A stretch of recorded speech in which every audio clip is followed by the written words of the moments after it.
जय हिंद साथियों, मैं आपका दोस्त नीरज कुमार सैनी आप सभी लोगों का स्वागत करता हूं आपके अपने चैनल सैनिक क्लासेस में। साथियों, आशा करता हूं कि आप लोग अच्छे होंगे और अपनी पढ़ाई को बहुत ही अच्छी तरीके से आगे बढ़ाते हुए चल रहे होंगे। साथियों, आज का जो हमारा टॉपिक होने वाला है, वो हमारा जो टॉपिक है वो है इतिहास की जो पहली क्लास है, जो एसएससी जीडी के जो बच्चे प्रिपरेशन कर रहे हैं, या फिर यूपी पुलिस या फिर अन्य जो वनडे एग्जाम्स की तैयारी कर रही हैं, उनके लिए काफ़ी महत्वपूर्ण क्लास होने वाली है। साथियों, तो आपको क्लास के अंदर तक जुड़े रहना है। क्लास को अगर समझ में आई तो पूरी की पूरी वॉच करना है, पूरी अच्छी तरीके से क्लास को समझना है। तो साथियों, इसी के साथ हम अपने सेशन को शुरू करेंगे। साथियों, आज का जो हमारा सेशन होने वाला है वो भारतीय इतिहास का जो पहला सेशन है। तो साथियों, एसएससी जीडी वाले बच्चों के लिए खासतौर पर इसको ध्यान देना है और आपको रोज एक क्लास मिलने वाली है। तो साथियों, आज के हम इस सेशन में इतिहास को कवर करने वाले हैं। तो सबसे पहले साथियों मैं बताना चाहता हूँ इतिहास होता क्या है। तो साथियों, इतिहास का मतलब क्या होता है। साथियों, इतिहास का मतलब होता है अतीत का अध्ययन, यानी कि जो आपका समय बीत चुका है, यानी कि जो समय बीत चुका है जिसके बारे में हम लोग पढ़ चुके हैं। जो जो समय बीत चुका है हमारे जीवन का, वो हमारा अतीत है, और उसी के बारे में जानना क्या है इतिहास, या हमारे पूर्वजों के बारे में जानना क्या कहलाता है। साथियों, इतिहास कहलाता है। तो इतिहास किसे कहते हैं। साथियों, अतीत का अध्ययन क्या कहलाता है, इतिहास कहलाता है। याद रखना, अतीत का अध्ययन इतिहास कहलाता है। साथियों, क्या याद रखना है, अतीत का अध्ययन इतिहास कहलाता है। इतनी बात याद रखनी है कि अतीत यानी कि जो समय बीत चुका है उसका अध्ययन करना इतिहास कहलाता है। अब साथियों, इतिहास जो होता है वो किसे कहा जाता है, अतीत का अध्ययन। ठीक है। अब साथियों, इतिहास को हम कितनी कैटेगरी में डिवाइड कर सकते हैं, यानी कि इतिहास को हम अगर स्रोतों के आधार पर कितनी कैटेगरी में डिवाइड कर सकते हैं। तो साथियों, इतिहास को हम 3 कैटेगरी में डिवाइड करते हैं। पहली जो कैटेगरी आती है वो आती है प्राग ऐतिहासिक काल। साथियों, पहली कैटेगरी आती है प्राग ऐतिहासिक काल। साथियों, पहला खंड जो आता है इतिहास का वो कहलाता है प्राग ऐतिहासिक काल। दूसरा खंड जो होता है साथियों वो कहलाता है आदि ऐतिहासिक काल। साथियों, दूसरा खंड क्या कहलाता है, आदि ऐतिहासिक काल। और तीसरा खंड साथियों कहलाता है ऐतिहासिक काल। ऐतिहासिक काल। तो इतिहास के बारे में जानकारी साथियों हमको 3 तरीके से मिल सकती है। पहला प्राग ऐतिहासिक काल, दूसरा आदि ऐतिहासिक काल और तीसरा ऐतिहासिक काल। तो साथियों, अब हम समझने का प्रयास करेंगे कि प्राग ऐतिहासिक काल क्या होता है, आदि ऐतिहासिक काल क्या होता है और ऐतिहासिक काल क्या होता है। तो सबसे पहले साथियों हम लोग ये जानने का प्रयास करेंगे जो हमारा इतिहास है। अब जैसे मैंने आपको कोई बात बताई तो आप या फिर आपके मित्र ने कोई बात बताई तो आप उस बात को मानने से पहले उसको कुछ साक्ष्य लेंगे कि अगर आप मेरे भाई ये बात तो बता रही हैं तो उसके पीछे आपके पास कोई साक्ष्य है, तभी तो आप मुझे आप बताएंगे बात, और तभी तो मैं आपकी बात मानूंगा। तो साथियों, उसी तरह से जब हम इतिहास को पढ़ते हैं तो इतिहास को पढ़ने के लिए भी साक्ष्यों की जरूरत होती है। और साक्ष्य हमारे पास साथियों कितने प्रकार के होते हैं।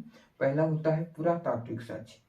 पुरातात्विक साक्ष्य पुरातात्विक साक्ष्य के अंतर्गत साथियों क्या रखते हैं, तो भौतिक वस्तुएं जो होती हैं उन सबको किस में रखते हैं, पुरातात्विक साक्ष्य की कैटेगरी में रखते हैं, पुरातात्विक साक्ष्य की श्रेणी में रखते हैं। दूसरा साथियों साक्ष्य जो होता है उसको कहते हैं साहित्यिक साक्ष्य। दूसरा साक्ष्य इतिहास को जानने का क्या होता है, साहित्यिक साक्ष्य। साहित्यिक साक्ष्य के अंतर्गत क्या होता है, जितना भी लिखित विवरण होता है उसको किसके अंतर्गत रखते हैं, साहित्यिक साक्ष्य के अंतर्गत रखा जाता है। साथियों, याद रखना, साहित्यिक साक्ष्य के अंतर्गत किसको रखा जाता है, जितना भी लिखित विवरण है इतिहास का उसको किसके अंतर्गत रखा जाएगा, साहित्यिक साक्ष्य के अंतर्गत। पुरातात्विक साक्ष्य के अंतर्गत किसको रखा जाएगा, जितना भी आपका भौतिक अवशेष है उसको किसमें रखेंगे, पुरातात्विक विवरण के अंतर्गत साथियों रखेंगे। तो उसी चीजों के बारे में आज हम लोग डिस्कस करेंगे।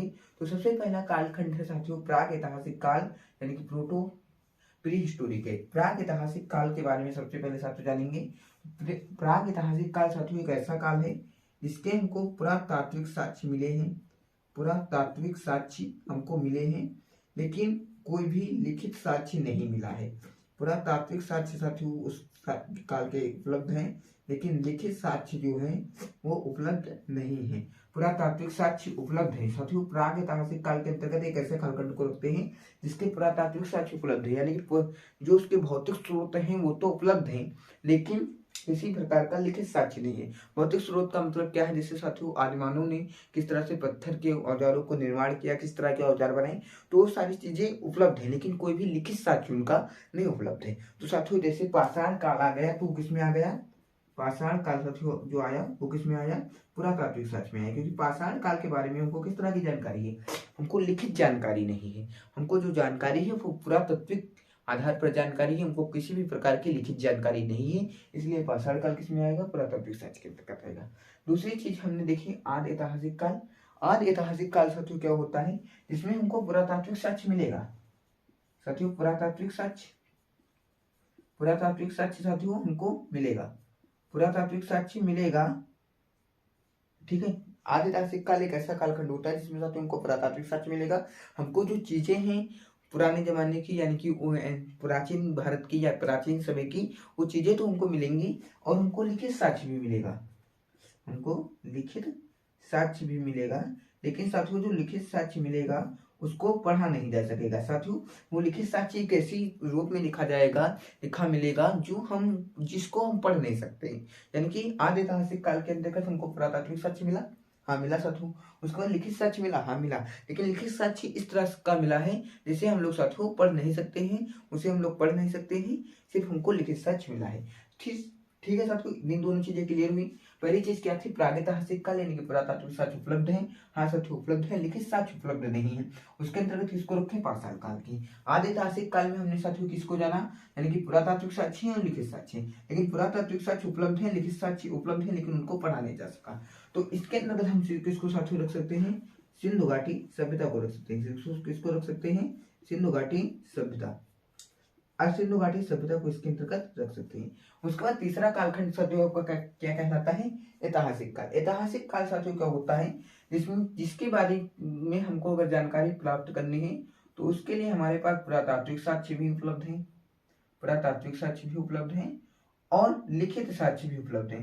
तो साथियों याद रखना है, ऐतिहासिक काल एक ऐसा कालखंड है जिसके बारे में हमको पुरातात्विक जानकारी भी है और लिखित जानकारी भी है। ऐतिहासिक कालखंड साथियों एक ऐसा कालखंड है जिसके बारे में हमको पुरातात्विक जानकारी है और लिखित जानकारी है। साथियों इसके अंतर्गत हम किसको रख सकते हैं, साथियों जैसे हमने बौद्ध धर्म ले लिया, बौद्ध धर्म में हमने क्या ले लिया कि गौतम बुद्ध का भिक्षा पात्र है हमारे पास, ठीक है।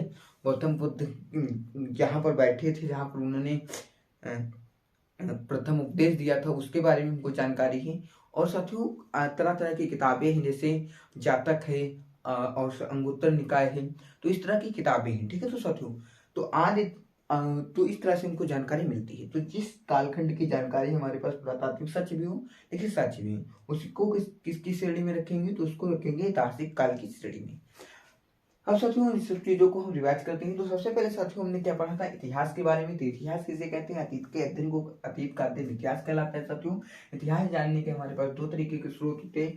पहला स्रोत होता है पुरातात्विक साक्ष्य, दूसरा होता है साहित्यिक स्रोत, साहित्यिक साक्ष्य। और साथियों एक ठीक ये चीजें आपको याद रखनी है। फिर उसके बाद पुरातात्विक फिर इतिहास को हम तीन भागों में डिवाइड कर देते हैं। पहला होता है प्रागैतिहासिक काल, जिसमें पुरातात्विक साक्ष्य हमारे पास होता है, लिखित साक्ष्य उपलब्ध नहीं होता, उसके अंतर्गत पाषाण काल को रख दिया। फिर आदि ऐतिहासिक काल, जिसका पुरातात्विक साक्ष्य उपलब्ध है, लिखित साक्ष्य नहीं उपलब्ध है, लिखित साक्ष्य उपलब्ध है लेकिन उसको पढ़ा नहीं जा सका, सिंधु घाटी सभ्यता को रखा। फिर ऐतिहासिक काल में गए साथियों तो पुरातात्विक साक्ष्य उपलब्ध है, यानी कि हमारे पास चीजें उपलब्ध हैं कि लोगों ने किस तरह की चीजों का उपयोग किया, कैसे कुल्हाड़ी यूज की, उन सारी चीजें उपलब्ध हैं। और उसके बाद उसके बारे में लिखित साक्ष्य भी उपलब्ध है। तो उसको किस में रखा, उसको रखा साथियों हमने ऐतिहासिक काल के अंतर्गत। तो इतनी सारी चीजें आप लोगों को समझ में आ गई होंगी साथियों। अब उसके बाद मैंने बताया था ये जो साथियों पाषाण काल था, पाषाण काल को हमने कितने भागों में डिवाइड किया था। अब साथियों एक बार मैं चीजों को फिर से रिवाइज करा सकता हूँ। तो साथियों अभी तक हमने किन किन चीजों के बारे में पढ़ा है, इतिहास के बारे में पढ़ा। तो इतिहास के बारे में क्या पढ़ा कि अतीत का अध्ययन क्या कहलाता है, साथियों इतिहास कहलाता है। इतिहास को तीन भागों में डिवाइड करते हैं। पहला भाग साथियों क्या कहलाता है, प्राग ऐतिहासिक काल। पहला भाग साथियों क्या कहलाता है, प्राग ऐतिहासिक काल। तो प्राग ऐतिहासिक काल के अंतर्गत साथियों किसको रखते हैं, तो प्राग ऐतिहासिक काल के अंतर्गत साथियों किसको रखते हैं, पाषाण काल। आपसे एग्जाम भी पूछा सकता, प्रश्न भी पूछा बनाया जा सकता है परीक्षा में कि सिंधु घाटी सभ्यता। साथियों प्रश्न किस तरह से आपको एग्जाम बनाकर दे सकता है, सिंधु घाटी सभ्यता। साथियों प्रश्न आपको बनाकर एग्जामिनर देगा, सिंधु घाटी सभ्यता सिंधु घाटी सभ्यता को इतिहास के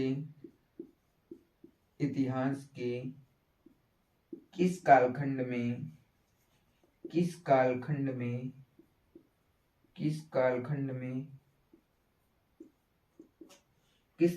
में रखा जा सकता है। साथियों इस तरह से प्रश्न आपसे पूछे जा सकते हैं। तो साथियों याद रखना है सिंधु घाटी सभ्यता जो है, अब यहाँ से साथियों सिंधु घाटी सभ्यता यानी कि इंडस वैली सिविलाइजेशन की बात हुई, इंडस वैली सिविलाइजेशन।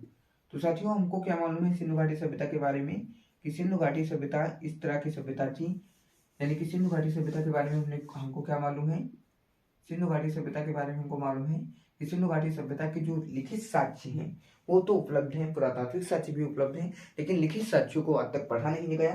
तो उसको किसमें रखेंगे, आदि ऐतिहासिक काल में। साथियों फिर उस आदि ऐतिहासिक काल, प्राग ऐतिहासिक काल में उन चीजों को रखेंगे जिनके बारे में हमारे पास लिखित साक्ष्य उपलब्ध नहीं है, और साथियों ऐतिहासिक काल में हम उन चीजों को रखेंगे जिनके बारे में हमारे पास लिखित साक्ष्य उपलब्ध है। इतनी चीजें आपको क्लियर हो गई होंगी आशा करता हूँ। उसके बाद साथियों अब जो मैंने साक्ष्यों की बात की, तो साक्ष्य हमारे पास कितने होते हैं, दो तरीके के साक्ष्य हमारे पास होते हैं। अब साक्ष्य हमारे पास साक्ष्यों कितने तरीके के होते हैं इतिहास को जानने के, दो तरीके। पहला होता है पुरातात्विक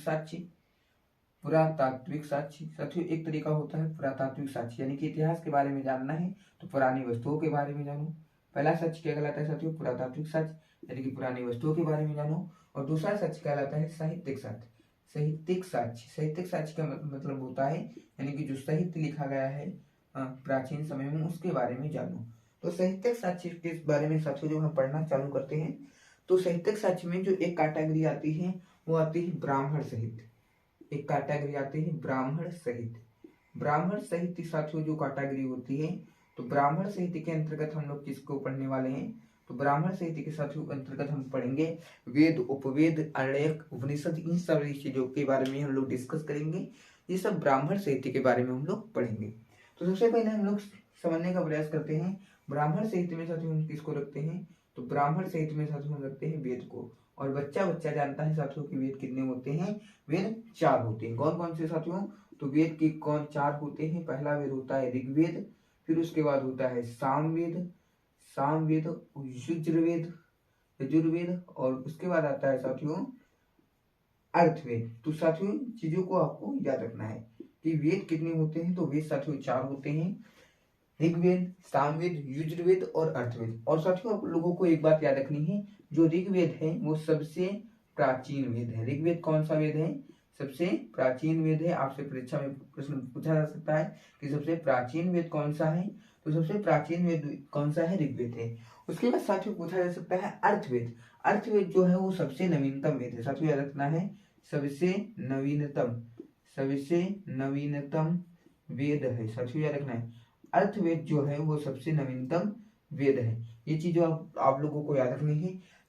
तो साथियों ब्राह्मण साहित्य की कैटेगरी जो आती है उसमें किसको रखते हैं, सबसे पहले वेद को। तो वेद साथियों कितने होते हैं, 4। पहला होता है ऋग्वेद, फिर सामवेद, फिर यजुर्वेद, फिर अर्थवेद। ऋग्वेद साथियों जो है वो सबसे प्राचीन वेद है, यानी कि अगर आपको सबसे प्राचीन समय की जानकारी करनी है, भारत की प्राप्त करनी है, तो आपको ऋग्वेद के बारे में अध्ययन करना होगा। और ऋग्वेद जो है वो सबसे प्राचीन वेद है। उसके बाद सबसे नवीनतम वेद जो है वो कौन सा है, अर्थवेद है। ठीक है साथियों, अब हम इनके बारे में धीरे धीरे से आगे डिस्कस करने वाले हैं।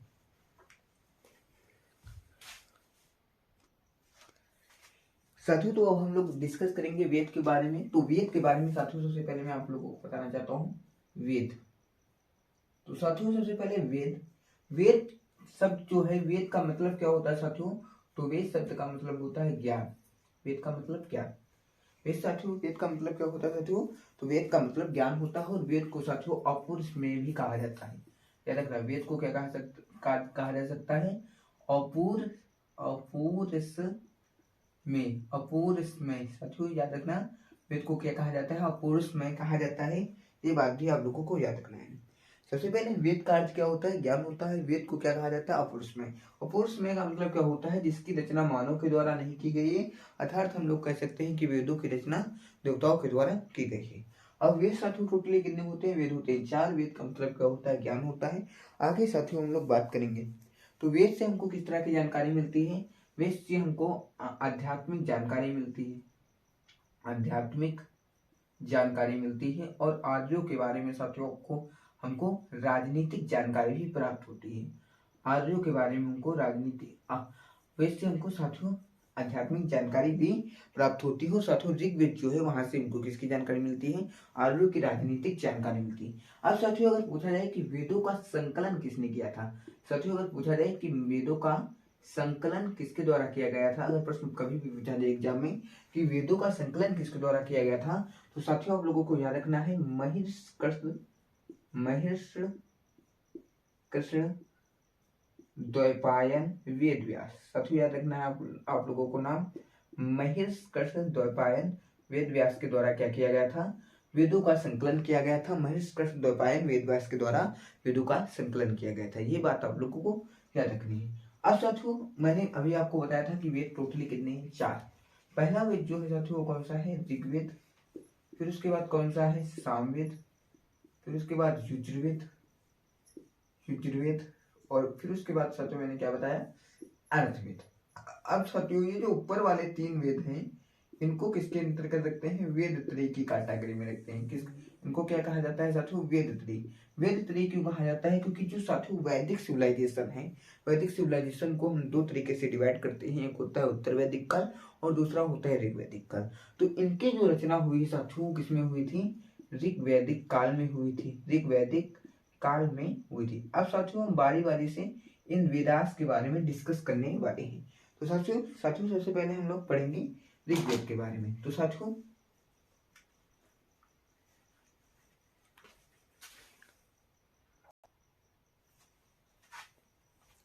अब हम लोग बात करने वाले हैं ऋग्वेद के ऊपर। जो साथियों अब हम लोग वेदों के बारे में पढ़ने वाले थे, तो सबसे पहले हम वेदों की सीरीज में सबसे पहले पढ़ेंगे ऋग्वेद के बारे में। तो साथियों सबसे पहले आप लोगों को याद रखना है सबसे प्राचीन वेद कौन सा है, ऋग्वेद। सबसे प्राचीन वेद ऋग्वेद है, यानी कि सबसे पहले जब वेदों को लिखने का कार्यक्रम चालू हुआ होगा तो सबसे पहले साथियों ऋग्वेद की किताब को लिखा गया होगा। तो सबसे प्राचीन वेद साथियों कौन सा है, ऋग्वेद है। आप लोगों को इसी तरह से नोट्स में उतार लेना है कि सबसे प्राचीन वेद कौन सा है, तो ऋग्वेद है साथियों। उसके बाद याद रखना है आर्यों की राजनीतिक प्रणाली की जानकारी, यानी कि साथियों जो आर्य लोग मध्य एशिया से आए थे, यानी कि उनकी राजनीतिक प्रणाली वो भारत में किस तरह से बसे, उनके बारे में जानकारी कहाँ से मिलती है, आपको ऋग्वेद के बारे से मिलती है। यानी कि आर्यों की राजनीतिक प्रणाली के बारे में जानकारी आपको कहाँ से मिलती है, ऋग्वेद से मिलती है। उसके बाद साथियों अगर मैं बात करूँ, ऋग्वेद में टोटल 10 मंडल हैं। 2 मंडल से लेकर 7 मंडल को प्राचीन मंडल कहा जाता है। अगर भी कभी भी एग्जाम में प्रश्न पूछा जाए कि ऋग्वेद में साथियों मंडल कितने हैं, तो आप लोगों को बताना है साथियों 10 मंडल हैं। आपको कभी भी एग्जाम में प्रश्न पूछा जा सकता है कि ऋग्वेद में मंडलों की संख्या कितनी है, तो 10 है। उसके बाद अगर पूछा जाएगा सबसे प्राचीन मंडल कौन सा, सबसे प्राचीन वेद कौन सा है, तो ऋग्वेद। आर्यों की राजनीतिक प्रणाली की जानकारी किस वेद से मिलती है, तो आर्यों की राजनीतिक प्रणाली की जानकारी ऋग्वेद से मिलती है साथियों। उसके बाद याद रखना है 8वां मंडल जो है वो हस्तलिखित मंडल है, और 9वें मंडल में देवता सोम का उल्लेख किया गया है। ऋग्वेद के किस मंडल में देवता सोम का उल्लेख किया गया है, तो 9वें मंडल में। ऋग्वेद के 3रे मंडल में साथियों गायत्री मंत्र का उल्लेख किया गया है। अगर कभी भी प्रश्न पूछा जाए कि गायत्री मंत्र का उल्लेख ऋग्वेद के किस मंडल में किया गया है, तो 3रे मंडल में। देवता सोम का उल्लेख किस मंडल में किया गया है, 9वें मंडल में। अब आगे साथियों याद रखना है कि ऋग्वेद में साथियों लगभग 10,552 ऋचाएं हैं। साथियों याद रखना है लगभग ऋग्वेद में साथियों लगभग 10,552 ऋचाएं हैं।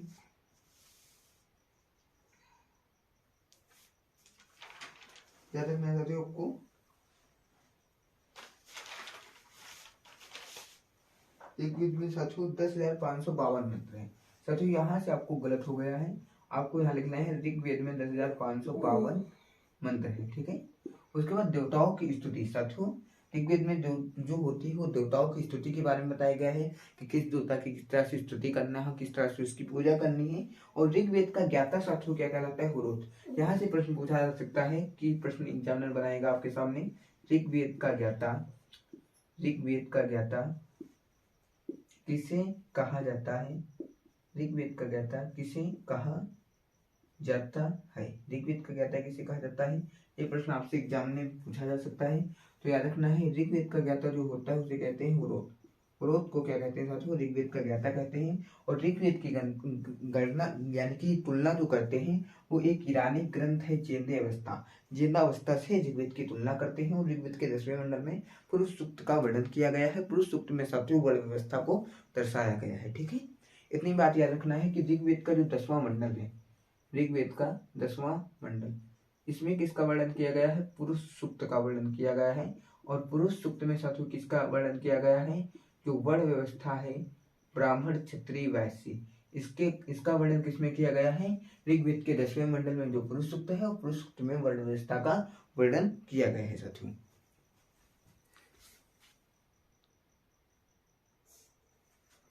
साथियों अब हम लोग बात करेंगे सामवेद के ऊपर और यजुर्वेद के ऊपर। तो साथियों सबसे पहले मैं आप लोगों को बता देता हूँ, सामवेद का जो साथियों वर्ड है सामवेद जो है साथियों वो गायन पद्धति पर आधारित एक वेद है।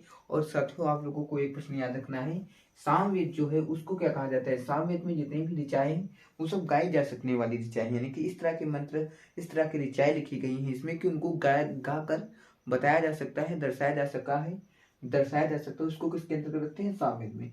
और साथियों याद रखना है भारतीय संगीत का जनक भी किसे माना जाता है, सामवेद को। भारतीय संगीत का जनक किसे माना जाता है, सामवेद को साथियों माना जाता है। और उसके बाद साथियों याद रखना है, इसमें लगभग 1810 सूक्त हैं जो ऋग्वेद से लिए गए हैं। ठीक है, कुछ जिसमें से ऋग्वेद से भी लिए गए हैं। और साथियों इसको गायन शैली में लिखा गया है। और साथियों इसका जो ज्ञाता होता है, अगर पूछा जाए प्रश्न एग्जाम में कि सामवेद का ज्ञाता कौन है, साथियों आपसे एग्जाम में प्रश्न पूछा जा सकता है कि सामवेद का ज्ञाता कौन है। तो साथियों आप लोगों को याद रखना है, सामवेद का जो ज्ञाता है उसको क्या कहते हैं, उद्गाता। क्या कहते हैं साथियों, उद्गाता किसे कहा जाता है, सामवेद के ज्ञाता को उद्गाता कहा जाता है। ये बात आप लोगों को बिल्कुल याद रखनी है। उसके बाद आता है गंधर्ववेद। गंधर्ववेद जो है साथियों वो सामवेद का उपवेद है और इसके ज्ञाता भरत मुनि है। उसके बाद आपका आता है यजुर्वेद। यजुर्वेद साथियों जो है ये यज्ञ एवं युद्ध की चर्चा है। यजुर्वेद में किस तरह की चर्चा की जाती है, यज्ञ एवं युद्ध की चर्चा की गई है। और साथियों यजुर्वेद एक ऐसा वेद है जो गद्य व पद्य दोनों में रचित है। साथियों याद रखना, यजुर्वेद एक ऐसा वेद है जो गद्य व पद्य दोनों में रचित है। यजुर्वेद का उपवेद धनुर्वेद, और धनुर्वेद से कौन रिलेटेड, धनुर्वेद से संबंधित कौन होता है, तो साथियों याद रखना विश्वामित्र। और यजुर्वेद के ज्ञाता को कहते हैं साथियों अर्धवर्यु। सामवेद के ज्ञाता को क्या कहते हैं, उद्गाता तथा यजुर्वेद के ज्ञाता को क्या कहते हैं, अर्धवर्यु कहते हैं। यजुर्वेद का उपवेद धनुर्वेद, सामवेद का उपवेद गंधर्ववेद से भरत मुनि संबंधित हैं। उसके बाद साथियों याद रखना है कि सामवेद गायन शैली में लिखा गया है और यजुर्वेद में यज्ञ एवं युद्ध की चर्चा की गई है। आप लोगों को इतनी बातें क्लियर हो गई होंगी साथियों। इसी के साथ हम लोग अब आगे कवर करेंगे ब्राह्मण ग्रंथ और अर्थवेद को।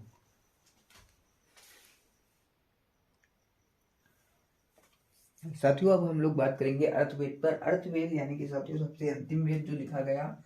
अर्थवेद में सबसे पहले साथियों आप लोगों को समझना है, अर्थवेद में साथियों कुल 731 मंत्र दिए गए हैं और 6000 पद दिए गए हैं। और कन्याओं के जन्म की निंदा की गई है। साथियों याद रखना है, अर्थवेद में कन्याओं के जन्म की निंदा की गई है। और सामान्य मनुष्यों के विचारों, यानी कि जिस तरह से सामान्य मनुष्य विचार करता है वह अंधविश्वासों का वर्णन किया गया है। यानी कि सामान्य मनुष्य जो है एक सामान्य आदमी के विचारों और अंधविश्वासों का वर्णन भी किया गया है।